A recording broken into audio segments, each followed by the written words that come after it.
பெருந்தோட்ட தொழிலாளர்களின் சம்பள அதிகரிப்புக்கான வர்த்தமானி ரத்து செய்யப்பட்டதை கண்டிக்கும் வகையில் இந்த ஆர்ப்பாட்டம் ஏற்பாடு செய்யப்பட்டிருந்தது.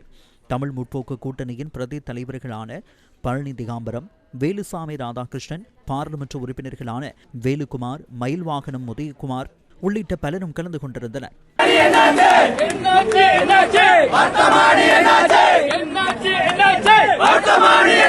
தமிழ் முற்போக்கு கூட்டணி பதுங்கிறது ஆயிரத்துக்கு தான் பதுங்கிட்டு இருக்குது. நாங்க எந்த நேரத்துல பாயணுமோ அந்த நேரத்துல பாய்வோம்.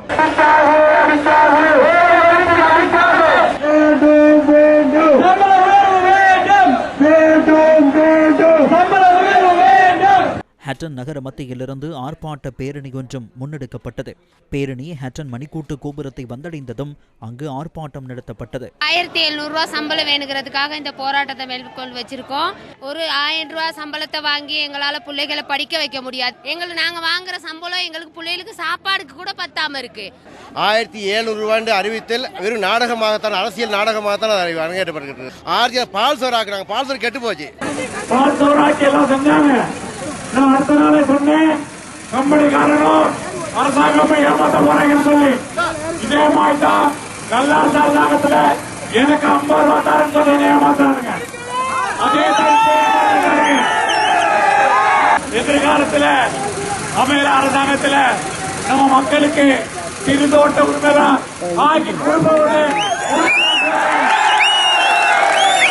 சம்பந்தப்பட்ட கட்சியும் வேதிகள் கூட்டத்தை கூட்டுவதற்காக ஜனாதிபதி சொன்னாதான் 1700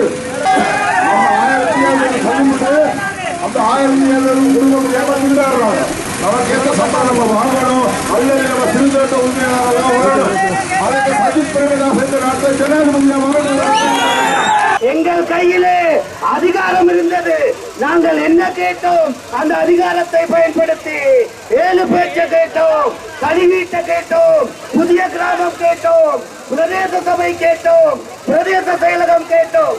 ஆனால் இன்று இருக்கின்றவர்கள் அதிகாரத்தை பயன்படுத்தி அமைச்சு கேட்கிறார்கள், ஆளுநர் கேட்கிறார்கள், ஜனாதிபதி ஆலோசகர் கேட்கிறார்கள், ஆளுநரின் இணைப்பாளர்கள் கேட்கிறார்கள்.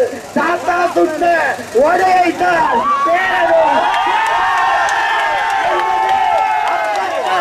அம்பலம் என்பதை இடத்திலே கூறாமல் போனால் அது பொய்யாகி போகும் என்பதை இந்த இடத்திலே சொல்ல வேண்டும்.